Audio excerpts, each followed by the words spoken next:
Point টেবিলে আমরা একদম নিচের দিকে আছি। তো সেক্ষেত্রে তো আসলে আমরা ভালো অবস্থায় নাই, যেহেতু আসলে ভালো ক্রিকেট খেলিনি আমরা। দেখেন আসলে টি-20 ম্যাচ তো মানে প্রতিটা সেকেন্ডে ম্যাচ ওরিয়েন্টেড ম্যাচ হয়। তো সেক্ষেত্রে আমরা কোথাও না কোথাও তো একটু হয়তোবা মানে ছিল, এই জন্য হয়তোবা আমাদের সেই জিনিসটা হয়নি। স্বাভাবিক, এই যে আমাদের দেশের অ্যাসেট একটা প্লেয়ার, সেক্ষেত্রে সে রান যদি করতো, আমাদের টিমও ওইভাবে ওকে নিয়েছে যে ও আমাদের একটা ওরকম একটা পারফর্ম করবে, কিন্তু আল্লাহ দিলে ও তো করতে পারেনি আর কি। তো তার জন্যে আমরা দোয়া করি যেন ওয়ার্ল্ড কাপে যেন আমরা ভালো ক্রিকেট খেলে। না, রেজাল্ট ওটার জন্য যে আসলে আমরা খারাপ ক্রিকেট খেলেছি তা না। আসলে ক্রিকেট তো আসলে মাঠের খেলা, মাঠে আমরা ওইভাবে আমরা নিজেকে উপস্থাপনা করতে পারিনি। তার ভিতরে ওইটা একটু ইস্যু থাকতে পারে, কিন্তু আমরা মাঠেই যে বৃত্তের ভিতরে আমরা ভালো ক্রিকেট খেলিনি। আমরা যখন প্র্যাকটিসটা হচ্ছে আমাদের ম্যাক্সিমাম টাইমে, তখন কিন্তু 100% তার শর্টস কোয়ালিটি সব কিছু কিন্তু 100% হচ্ছে। মানে কালকেও যখন আমরা নিট করছি, সব থেকে ভালো ব্যাটিং করছে সাইফ হাসান। কিন্তু ভাই লাস্ট কয়েকটা সিরিজও সে ভালো ক্রিকেট খেলছে বাংলাদেশের হয়ে, কিন্তু আসলে আমাদের এই টুর্নামেন্টে সে আসলে সাকসেস হতে পারেনি। আজকের উইকেট খুব ভালো ছিল। আজকে আমাদের উইকেট কিন্তু আপনারা দেখবেন, আপনারা ম্যাচটা যেহেতু আপনারা দেখছেন, আজকের উইকেট কিন্তু অনেক ভালো ছিল। সেকেন্ড হাফে ব্যাটিং করার জন্য আরও ভালো ছিল। আমরা দেখেন আমরা পাওয়ার প্লেতে বেশ উইকেট ফল করছি, তারপরে আমরা 170 রান করছি।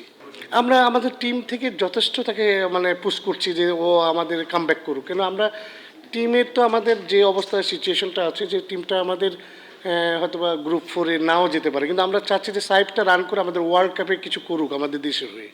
এটা আমরা ট্রাই করছি, এবং টিম ম্যানেজমেন্ট থেকে ওভারঅল সবাই আমরা ওই জিনিসটাকে আশ্বস্ত করছি এবং কনফিডেন্স দিচ্ছি আমরা কন্টিনিউ। যে কটা ম্যাচ হয়েছে আজকে কিন্তু বিগত আমাদের আজকে কিন্তু খুব খারাপ ফিল্ডিং করছে, কিন্তু এর আগেরগুলো যদি আপনারা দেখেন মানে, তো আমাদের টিম কিন্তু 5 থেকে 6 ম্যাচ পর মনে হয় ক্যাচ পড়ছে আজকে।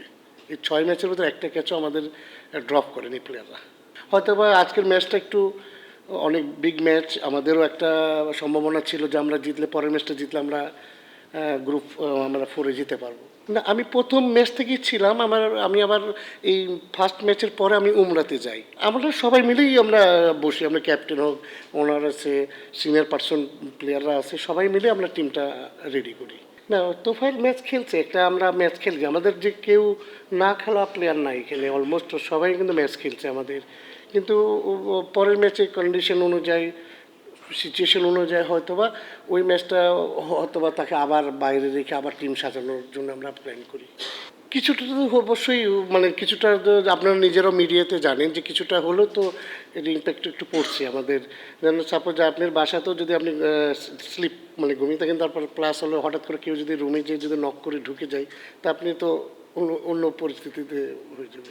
না, নাসিরের ওর হিপে লাগছে, আর হিপে পেইন আছে। ওর ব্যাটিং অর্ডার যে জায়গায় নামে ওই জায়গায় ছিল, কিন্তু ও পরে আমাদের যে ফিজিও আছে সে বলছে যে ও এখন মানে মাঠে ব্যাটিং করার মতন অবস্থা নেই। লাস্ট টুর্নামেন্ট আমি যেমন বরিশালের হেড কোচ ছিলাম, বিগত টাইমে আমি রাজশাহী নর্থের BCL-এরও হেড কোচ ছিলাম। আচ্ছা, BPL আমার এই ফার্স্ট টাইম আমার এটা আমার মানে আমি আসলে এক্সাইটেড ছিলাম একটা হেড কোচ হয়ে এসেছি, কিন্তু আসলে সাকসেস তো আমি লাস্ট 3 ম্যাচে আমার টিম ওরকম কিছু করতে পারে, কিন্তু স্বপ্ন তো মানুষের থাকে যে সামনে আমি আরও বেটার জায়গায় যাব।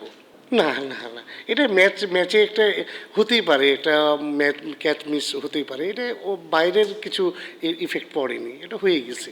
হ্যাঁ, সাইফের সঙ্গে কথা বলা হয়েছে, এবং সাইফও মানে যেগুলো জায়গায় দেওয়া আসলে অনেক সময় যেন নতুন বলে, অনেক সময় অনেকে মুভমেন্টের সমস্যা হতে পারে, তো কিছু সেটেলমেন্টের জন্য কিছু পিছনে নিয়ে সঙ্গে সেট করে আবার উপরে নেওয়ার জন্য এরকম একটা প্ল্যানিং আমরা করেছিলাম, এবং সেও ওটাতে রাজি ছিলেন।